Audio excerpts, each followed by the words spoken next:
Hey everyone, doing a bit of a video inside again today. Been racking my brains the last week about what I'm going to make a video on. Obviously, we're in the beginning of January now.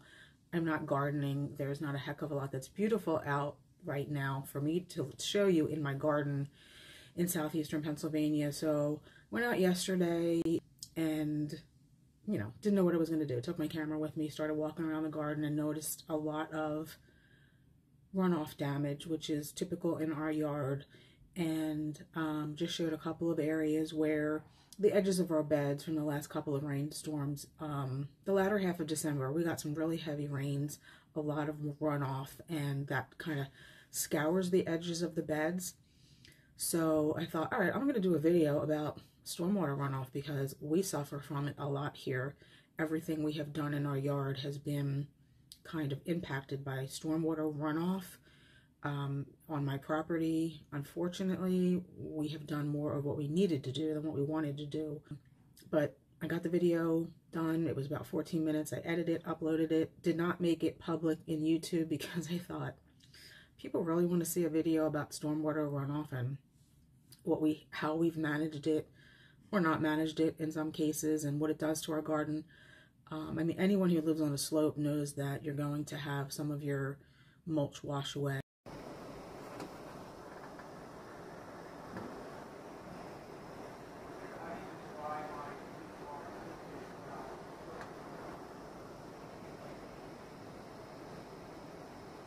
But then this morning I got to thinking, how can we incorporate some more planting into managing our stormwater runoff? Now, we have a lot of planting that specifically is for erosion control and plants that are specifically designed to handle a lot of wetness, moisture in the garden. We've got rain gardens, dry creek beds, all that happy stuff.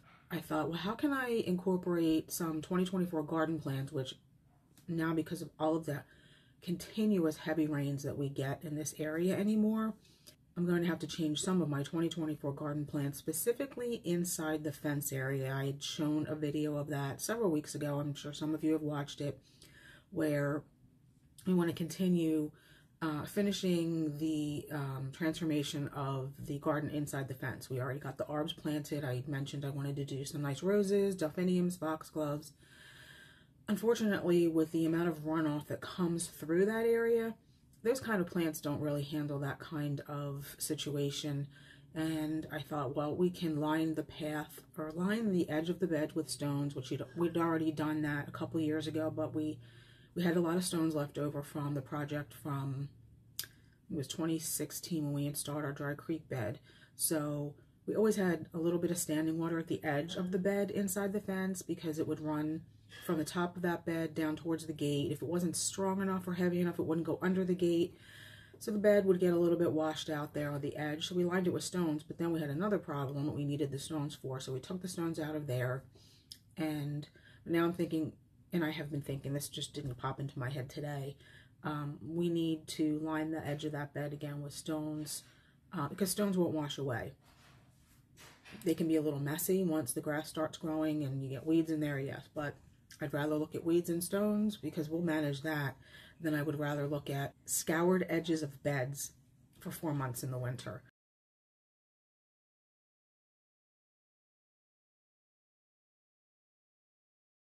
I also thought, again, the roses, the delphiniums, the foxgloves, not going to work. So what can we do with the edge of that bed to help with erosion? Well, obviously we're going to need some kind of ground cover. And there are some ground covers specifically cultivated to handle those situations. So come garden with me and let's talk about the revision to my 2024 garden plans, part 1.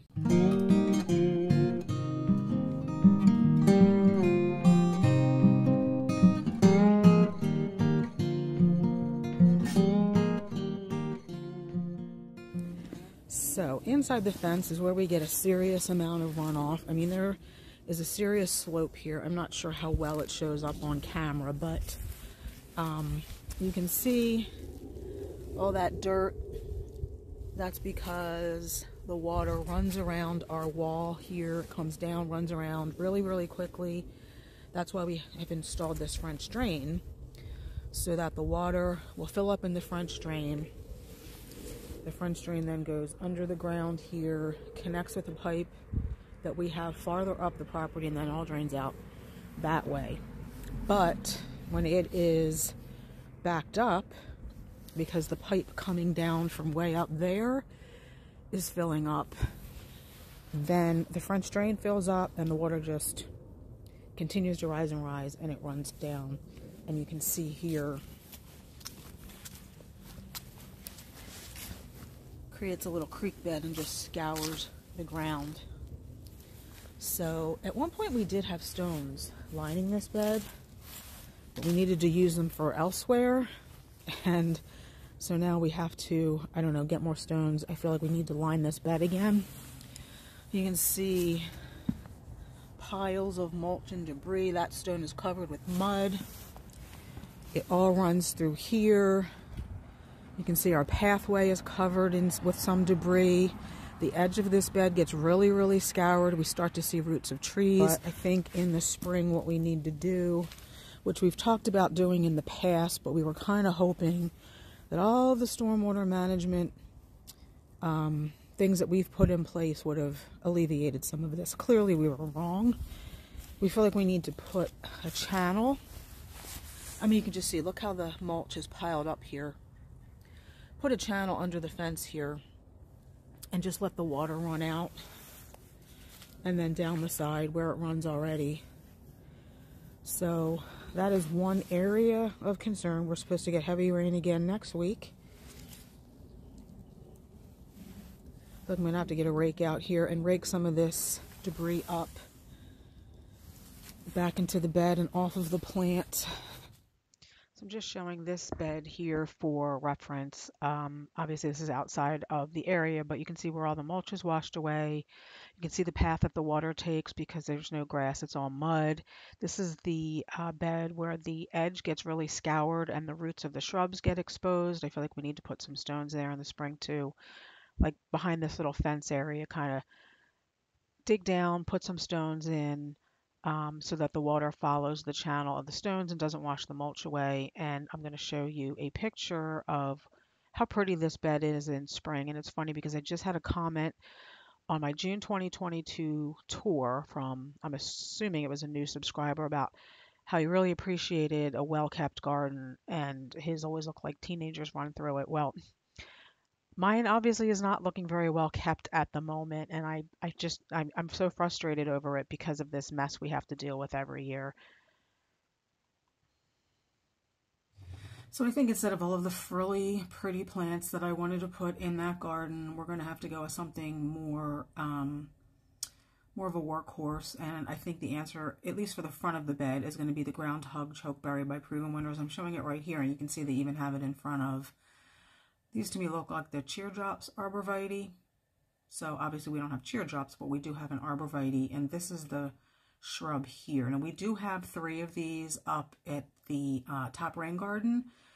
We planted them in the path that the water is supposed to take into the rain garden, because wherever these set out branches and they lay on the ground, they will root into the ground. And you can see how it comes right up to the edge of this bed here. These are low growing. Again, like I said, workhorse of a plant. They get pretty purple berries. You know, the berries are not why I'm interested in them, but I think that is what we're going to go with, at least at the edge of that bed. Again, it's a low grower, 14 inches tall by 3 feet wide, part sun to full sun, which that bed gets that, so that won't be a problem. It's super tough native. Naturally grows as a dense ground cover, makes it the ideal plant for transforming difficult areas, standing red foliage in the fall. Now our others, they've been up there. I think we just planted them, oh gosh, was it last year? Yeah, not last year. I think it was late 2022. Now they don't get enough sun where they are because they are so low growing. They do get shaded out by a lot of the surrounding perennials and the hollies. Down here in this area where they're going to be located is a full sun to part sun bed, so they will probably be very pretty in the fall. And you can see right here it says erosion control. Now that doesn't mean all is lost. This bed is not going to receive a pretty makeover. These are pretty. You can see little yellow, little pretty white flowers in the spring. And I think behind it, in my garden transformation video, I did speak of if we couldn't do the roses, because I feel like even the most disease-resistant roses are still a little high maintenance, that maybe we do hydrangeas instead. So I think that's going to be the answer for this bed. The front is going to be the chokeberries, and between, you know, the middle of the border between the chokeberries and the American Pillar Arbs will be some kind of hydrangea. You know, I did want something evergreen for the edge of that bed, almost like a sweet box hedge or even a gem box or a strong box. I think those will ultimately get a little bit too big though. They'd have to be pruned all the time. And I really don't want the maintenance. So who knows, I might change my mind again. I think it would be a really pretty look there to have 5 or 6 evergreen shrubs kept in a neat round little ball. And the gem box and the strong box would fit that bill. They can take a little bit of that moisture that's going to, seems like it's always going to be a part of the edge of that bed in the winter now, but they're not going to do anything for erosion control. So I think the ground hugs are the answer. But this is a very hardy shrub. Zone 3 through 9, pretty much the entire United States. This is what it looks like in the fall, so that's really pretty. But I came over here to Great Garden Plants because I think any kind of hydrangea other than a macrophylla or a serrata would look nice here. I'm thinking like Bobo. I really do like Bobo, although I was watching a garden YouTuber the other day, said they don't have the strongest of stems, so I don't want something that's going to be floppy. Got plenty of Firelight Tidbit. I think a Firelight's way too tall. Maybe an Incredible Blush, the pink against the white, or maybe just an Incredible, Invincible Limetta. I don't know. There's a lot of options that we can do there, just not something like this. I think it has to be a little bit more hardy. There's so many different little lime punches, little lime. I think Limelight Prime is a little bit too big. Already got a couple of little quick fires. I don't know that I want to do that. I think Tiny Quickfire is an adorable little shrub, but I think it's a little bit too small. So I think that's the way to go in here. Complete and total change from what we did before, but it's, you know, it's okay. Change is the flavor of life, and that means I can put some different perennials in here too, because clearly the echidopts that are in there right now are going to have to come out anyway. To me, they just don't go with this new plan. But anyway, let me know what you think in the comments. I'd love to know what you think of this new plan now that we have all of this runoff to continually deal with. No, it's not new. It's just that we thought we had dealt with it. Clearly we didn't, but don't forget to comment, like, and subscribe, and we will see you in the next one. Bye.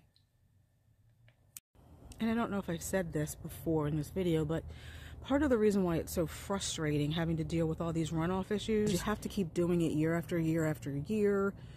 Everything we've done in this garden has been based around dealing with stormwater runoff, and it takes our priority away from what we want to do because we have to constantly address stormwater runoff. And if we keep having to spend our resources on dealing with this runoff, it takes effort, it takes resources away from what I want to do here, because we have to constantly focus on what we need to do here. That's why I find it so frustrating. You know, I can't spend those thousands of dollars that have gone under the soil on things like a greenhouse. It just really frustrates. I'm sure you can tell how frustrated I am, and I keep getting frustrated every time we have these torrential downpours, and it's just quite annoying. That's me, done with my rant.